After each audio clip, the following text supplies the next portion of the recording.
Սուրբ Աննա եկեղեցում Նիկոլ Փաշինյանին հարվածելու փորձ կատարած Վարդանյան եղբայրները շարունակում են մնալ ձերբակալված։ Ըստ փաստաբանների, չնայած նրանց դեռևս պաշտոնական մեղադրանք չի առաջադրվել, հնարավոր է, որ իրավապահները գործ հարուցեն միանգամից 2 հոդվածով։ Փաստաբանները նշում են, որ 18 տարի նոր բոլորած երիտասարդները դպրոցական են եւ ունեն բարձր առաջադիմություն, ինչի վերաբերյալ համապատասխան փաստաթղթերը արդեն ներկայացվել են։ Ընդհանրապես համաչափության մասին խոսք չէր կարող լինել։ Երեխեքին եթե ասեն եկեք գնում ենք, կամ եկեք այս ժամին ներկայացեք, կամ եկեք գնում ենք, երեխեքը անպայման կգային։ Չէին էլ պատկերացնի, որ չպետք է իրանք գնան։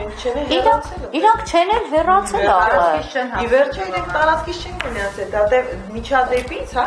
միջադեպից մի ժամից հետո է այդտեղ։ Կոնկրետ են եկել պատարագին են։ Այդտեղ անգամ իրավական տեսանկյունից չի կարող խոսք գնալ անմիջականորեն ծագած հիմնավոր կասկածի մասին։ Երեխաները օրհնությանը պետք է մասնակցեին, որը չհաջողվեց, իսկ այդ ձևով կոպիտ ձևով բերման ենթարկել։ Ես անձամբ այնտեղ եմ եղել, երևի թե խնդրում եմ, ասում եմ, լավ, ուր եք տանում երեխեքին։ Ինձ ոստիկաններից մեկ ասում եմ, ես փաստաբան եմ։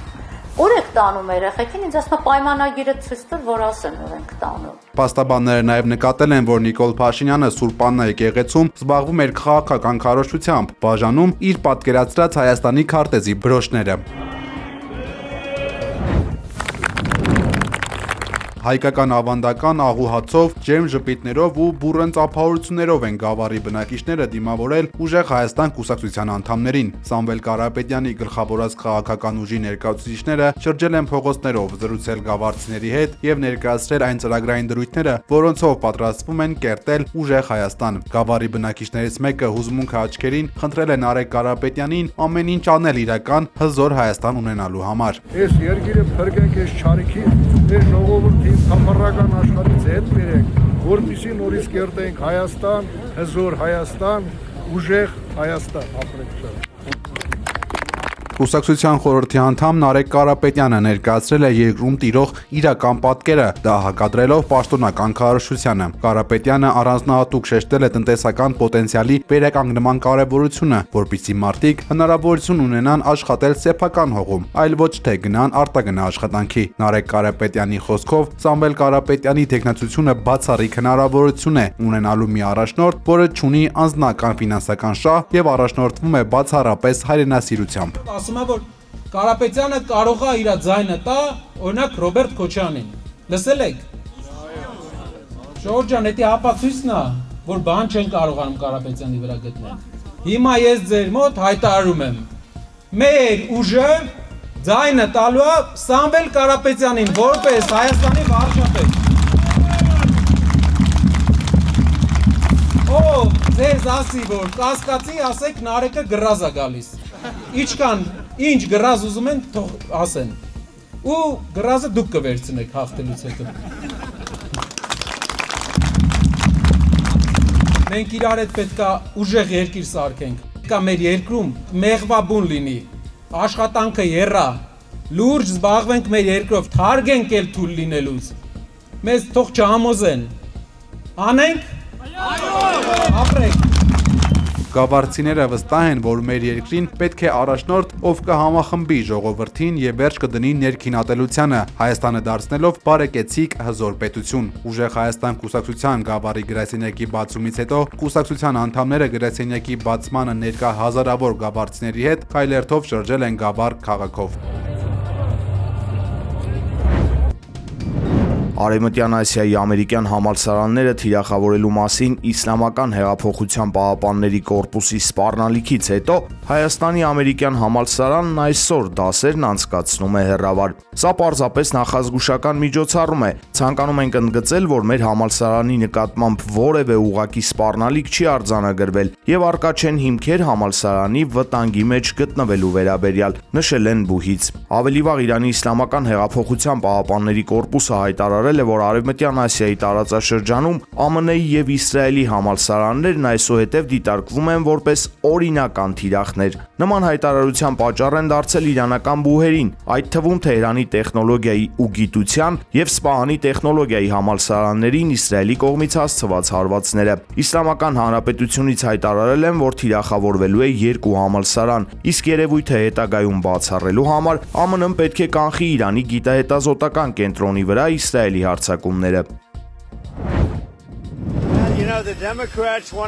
ԱՄՆ նախագահ Դոնալդ Թրամփը եւ պետքարտուղար Մարկո Ռուբիոն Իրանի վերաբերյալ կոշտ վերջնակիր ու ռազմավարական հայտարարություններ են արել։ Թրամփի խոսքով, թե Վաշինգտոնը չակերտավոր խելացի ռեժիմի հետ բանակցում է ռազմական գործողությունները դադարեցնելու շուրջ, սակայն համաձայնության չհասնելու կամ Հորմուզի նեղուստան հապաղ չբացելու դեպքում ԱՄՆ-ն ամբողջությամբ կոչնչացնի Իրանի էլեկտրակայանները, նավթահորերն ու Խար կղզին։ Նախագահն այս սպառնալիքը որակել է որպես հատուցում վերջին 47 տարվա այսպես կոչված ահաբեկչության թագավորության և սպանված ամերիկացի զինվորների համար։ Պետքարտուղար Մարկո Ռուբիոն նշել է, որ պատերազմի նախարարությունն արդեն պատրաստել է արտակարգ իրավիճակի պլաններ և ԱՄՆ-ն թույլ չի տա Իրանին վճարներ սահմանել Հորմուզի նեղուցում։ Ըստ Ռուբիոյի, Իրանի ռազմական ներուժի վերացման նպատակը հաջողությամբ է իրականացվում, իսկ նեղուցի վերահսկողությունն ավելի կարևոր է համաշխարհային էներգետիկայի, քան հենց ԱՄՆ-ի համար, քանի որ ամերիկյան պաշարների միայն փոքր մասն է անցնում այդ ջրուղով։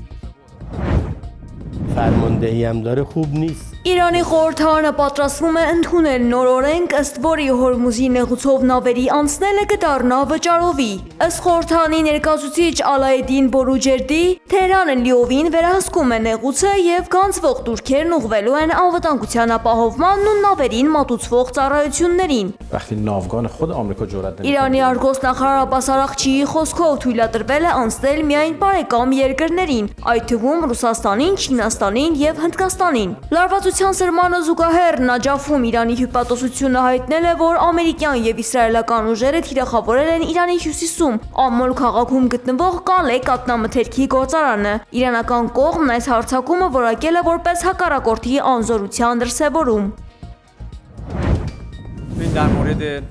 Իրանը չի մասնակցել Վաշինգտոնի և Թեհրանի միջև հակամարտության դադարեցման հարցով Իսլամաբադում տեղի ունեցած հանդիպմանը, հայտարարել է Իրանի արտգործնախարարության ներկայացուցիչ Իսմայել Բաղային։ Նախորդ փուլից մինչև այս պահը ԱՄՆ-ի հետ ուղիղ բանակցություններ չեն եղել։ Այն, ինչի մասին խոսվում է, ուղերձներ են, որոնք մենք ստացել ենք մի շարք միջնորդներից, այդ թվում Պակիստանից, բանակցություններ վարելու ԱՄՆ-ի ցանկության և հարցման վերաբերյալ, ասել է Բաղային։ Իսրայելական քաղաքները չեն դադարում հրթիռակոծվել։ Իրանի հասցրած հարվածի հետևանքով Հայֆայի արդյունաբերական գոտում հրդեհ է բռնկվել։ Իսլամական հեղափոխության պահապանների կորպուսը պաշտոնապես հաստատել է ռազմածովային ուժերի հրամանատար Ալի Ռեզա Թանկսիրիի սպանությունը։ Իրանական լրատվամիջոցները հայտնել են, որ զոհվել է նաև երկրի բնական պաշարների և ջրային ռեսուրսների պահպանության ստորաբաժանման հրամանատար Մաջիդ Զաքարիային։ Իրավիճակի սրմանը զուգահեռ Իսրայելի պաշտպանության բանակի մամուլի ծառայությունը հայտարարել է Բեյրութի ուղղությամբ ռազմաօդային ուժերի հարվածների նոր հզոր ալիք սկսելու մասին։ Իրանի մշակույթի նախարարությունը հայտնել է ԱՄՆ-ի և Իսրայելի հարձակումների հետևանքով պատմամշակութային ժառանգությանը հասցված զգալի վնասների մասին։ Վնասվել է 131 օբյեկտ և 50 թանգարան, այդ թվում Թեհրանում գտնվող և ՅՈՒՆԵՍԿՕ-ի համաշխարհային ժառանգության ցանկում ներառված հռչակավոր Գոլեստան պալատը։ 150 years. Դոնալդ Թրամփը ներկայացրել է Սպիտակ տան պարահանդեսային նոր դահլիճի նախագիծը, շեշտելով, որ այն պատմական անհրաժեշտություն է։ Նրա խոսքով արդեն 150 տարի է, ինչ ԱՄՆ նախագահները ցանկացել են նման շինություն ունենալ, սակայն նախագիծը կյանքի է կոչվում հիմա։ Թրամփը պարզաբանել է, որ Սպիտակ տան ներկայիս սրահները չեն համապատասխանում բարձրաստիճան հյուրերին պատշաճ ընդունելու չափանիշներին։ Երբ մեզ մոտ բարձրաստիճան պաշտոնյաներ են գալիս, ինչպիսին Սի Ցինփինն է, մեր սրահները շատ փոքր են թվում։ Դրանք պարզապես բավականաչափ մեծ չեն։ Նշել է նա, շեշտելով ավելի ընդարձակ տարածքի կարևորությունը միջազգային հանդիպումների համար։